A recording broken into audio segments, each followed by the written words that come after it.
Here's my family.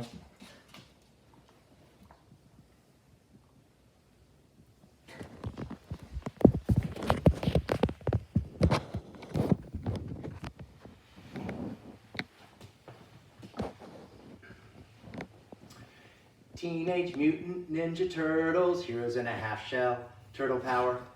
He-Man and the Masters of the Universe.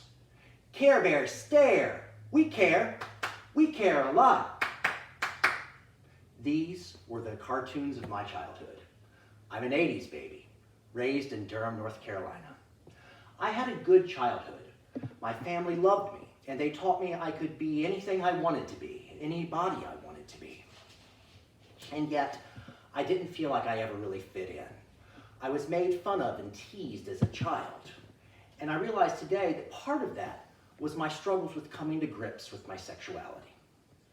When I would watch Saturday morning cartoons, I would see commercials that would tell me to just say no to drugs, or show me what my brain would look like on drugs were it an egg.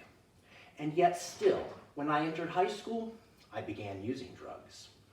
At first, they worked great. I felt great, and they gave me what I wanted, popularity. But I barely graduated high school. And then, after 1 year at the University of North Carolina, Chapel Hill, I dropped out of school. I moved to New York City to find myself. And what I found was rich men, nonstop parties, and crystal meth. For the next 17 years of my life, I was a crystal meth addict.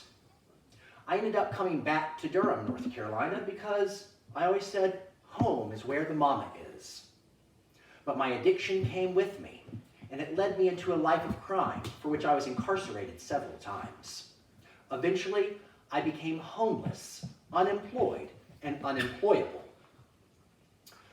On May 26, 2018, I was arrested for the final time and embraced total abstinence from all mood and mind-altering substances. I went through the STAR drug treatment program at the Durham County Jail and began a 12-step program of recovery. 1 year after becoming sober, I became a North Carolina certified peer support specialist and spent the next couple of years working at the detox in Durham. Today, I work as a first responder for the city of Durham on a crisis response team. And I've returned to school to complete an education which I abandoned 20 years ago. And so, here I am at Alamance Community College, and I hope to go on to achieve a Master's of Social Work to work with other queer people in recovery. Through all of my trials and tribulations, my family always had my back. But there's one person who influenced my life more than any other, my mother. She taught me when I was a child all of the morals and values which have made me into the man that I am today. And she's always loved me and supported me, even when she doesn't understand me. And so, thanks to the love of my mother and good old 80s cartoons that taught me to care like a Care Bear and transform myself like He-Man with the power of sobriety, today I'm finally growing into the man that my mother always taught me to be. Thank you very much.